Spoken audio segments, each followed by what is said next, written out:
Imagine une boisson tellement puissante qu'elle a réussi à se faire passer pour un symbole de bonheur, de partage et de fraîcheur pendant plus d'un siècle. Coca-Cola, cette marque iconique qui a réussi à s'infiltrer dans nos fêtes, nos pubs et même nos souvenirs d'enfance. Mais derrière cette image soigneusement construite se cache une réalité bien moins pétillante. Une entreprise qui a manipulé la science, influencé les politiques et mis en danger la santé de millions de personnes. Aujourd'hui, on va décortiquer ensemble comment Coca-Cola est passé d'un simple sirop médicinal à une multinationale accusée de participer à l'épidémie mondiale d'obésité. Oui, rien que ça. Mais attention, on va aussi parler de ces quelques initiatives positives, parce qu'en vrai, même le plus grand méchant a parfois fait de bonnes actions. Tout commence en 1886 quand John Pemberton, un pharmacien américain, crée un sirop à base de feuilles de coca et de noix de cola. À l'origine, le Coca-Cola est vendu comme remède contre les maux de tête et la fatigue. Et il contient effectivement une petite dose de cocaïne. Oui, tu as bien entendu, de la cocaïne. À l'époque, c'est parfaitement légal et même considéré comme tonifiant. Mais en 1903, face à la pression des autorités, la compagnie retire la cocaïne de sa recette. Pour compenser, elle augmente drastiquement la quantité de sucre, posant les bases de ce qui deviendra une addiction mondiale. Ce qui est fascinant, c'est que Coca-Cola a aussi été l'un des premiers produits à utiliser massivement la publicité moderne. Dès les années 1920, la marque associe son image à celle du Père Noël, qu'elle a d'ailleurs contribué à populariser sous sa forme actuelle, du sport et du mode de vie américain. Une stratégie marketing tellement efficace qu'elle a transformé une simple boisson en un symbole culturel. Et aujourd'hui, on en est où? Eh bien, une canette de Coca-Cola classique de 33 centilitres contient 35 grammes de sucre, soit l'équivalent de 7 morceaux. C'est presque 2 fois la dose quotidienne maximale recommandée par l'Organisme mondial de la santé.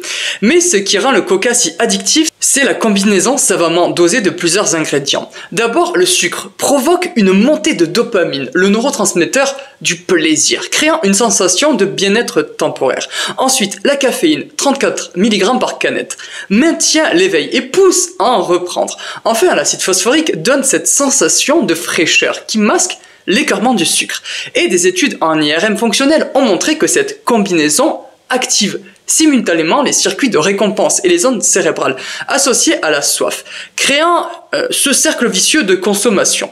De plus, une étude publiée dans le British Medical Journal en 2022, et d'ailleurs, tous les liens des études citées dans cette vidéo sont en description, a montré que consommer ne serait-ce qu'une canette de coca par jour augmente de 18% le risque de diabète de type 2. Pire, les recherches de l'Université de Californie ont prouvé que le sucre liquide est encore plus nocif que le sucre solide, car il passe plus rapidement dans le sang, sans déclencher la sensation de satiété. Mais face à toutes ces critiques, Coca-Cola a développé toute une gamme de produits light ou zéro. Mais ces alternatives sont-elles vraiment meilleures pour la santé? Eh bien, la science a répondu, et elle a répondu non.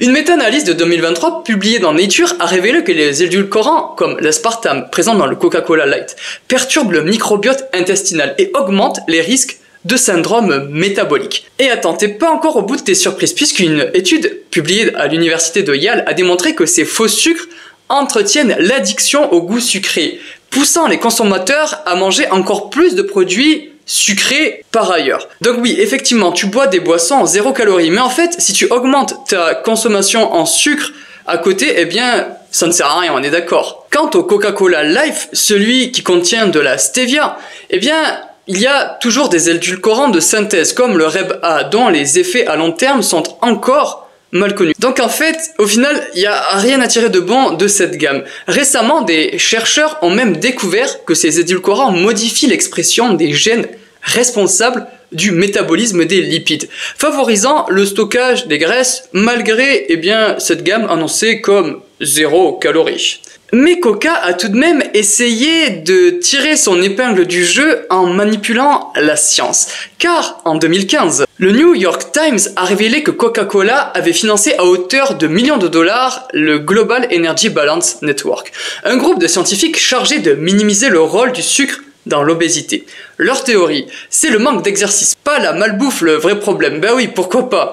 Et des emails internes divulgués en 2020 ont même montré que la compagnie sélectionnait soigneusement les chercheurs qu'elle finançait, écartant ceux qui pourraient critiquer ses produits. Une pratique qui rappelle étrangement les méthodes de l'industrie du tabac dans les années 70. Aujourd'hui encore, Coca-Cola finance des études nutritionnelles, posant la question du conflit d'intérêts. Donc, il s'agira de rester méfiant sur les prochaines études parlant de Coca-Cola. Aïe aïe aïe, et parlons des déboires de Coca-Cola, parce que en fait Coca-Cola ne vend pas que du soda, à travers des marques comme Dasani, et retiens-la bien celle-ci, puisqu'on va en reparler juste après. Il possède également la marque Smart Water, ou encore Honest Tea. La compagnie s'est ainsi taillée une part colossale du marché de l'eau en bouteille.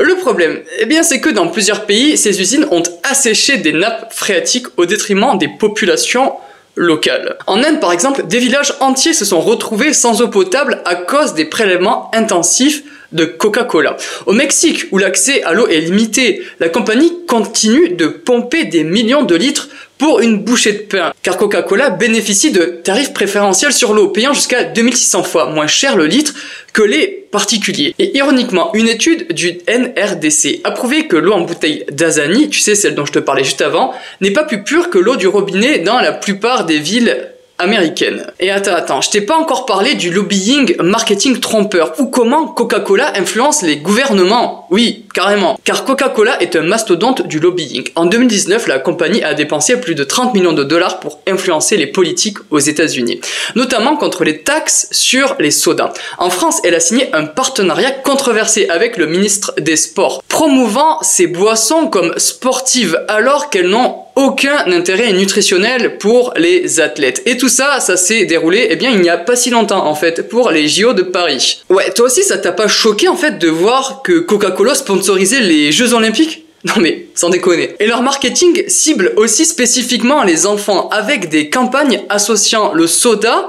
au plaisir et à la récompense. Une étude de l'université du Connecticut a montré que les enfants exposés à ces pubs ont 30% de risque en plus de devenir des consommateurs réguliers. Bon, après avoir défoncé Coca-Cola, on va tout de même parler de leurs initiatives positives. Car malgré tous ces scandales, Coca a tout de même tenté quelques initiatives allant dans le bon sens. La compagnie a ainsi investi dans des programmes de recyclage, même si seulement 9% de ces bouteilles en plastique sont réellement recyclées aujourd'hui. Bon, c'est toujours mieux que rien, on est d'accord. En 2020, Coca a également lancé une gamme de boissons moins sucrées, appelée Coca-Cola Energy, avec des vitamines ajoutées. Au final, une tentative timide de s'adapter aux nouvelles demandes des consommateurs, mais qui ne change pas fondamentalement la nature du produit. Coca-Cola, c'est aussi une fondation qui injecte des millions dans l'éducation ou encore l'entrepreneuriat féminin, et ça c'est tout de même bien. Ils ont également un programme sur l'eau appelé Replenish Africa Initiative, qui offre de l'eau potable à 6 millions de personnes dans 41 pays différents. Bon, après, quand on sait d'où vient cette eau potable, ça peut prêter à confusion, effectivement, mais on peut dire que c'est là, quoi. Ça a le mérite d'exister. Bon, maintenant qu'on a assez saucé Coca-Cola, je vais tout de même vous donner des alternatives et solutions pour essayer d'en boire moins, ou au moins en boire en pleine conscience. Donc que faire si aujourd'hui t'aimes vraiment le goût du coca, mais pas ses conséquences? D'abord, tu peux limiter son consommation à des occasions vraiment spéciales. Ensuite, tu peux également privilégier les versions en petites bouteilles pour éviter les excès. Il y a également certaines alternatives intéressantes qui existent, comme les sodas artisanaux moins sucrés ou des eaux pétillantes aromatisées naturellement. Franchement, ça essaye, c'est top. Mais la vraie solution, c'est peut-être de réapprendre à apprécier l'eau, au final, puisque c'est la boisson la plus saine et la plus écologique qui soit. Et après tout, comme disait un ancien dirigeant de Coca-Cola, nous ne vendons pas une boisson, nous vendons du bonheur en bouteille. Donc à toi de décider si ce bonheur en vaut vraiment le coup. Coca-Cola, c'est donc l'histoire d'une entreprise à la fois géniale et terrifiante. Géniale parce qu'elle a révolutionné le marketing et créé un produit reconnaissable entre mille. Et parce qu'elle fait quand même de bonnes actions, mais terrifiante parce qu'elle a mis ses profits avant la santé publique pendant des décennies. Aujourd'hui, les mentalités changent et même Coca doit s'adapter. Mais le vrai changement viendra des consommateurs qui votent avec leur portefeuille. Alors, la prochaine fois que tu auras soif, pose-toi cette question. Est-ce que cette canette en vaut vraiment la peine?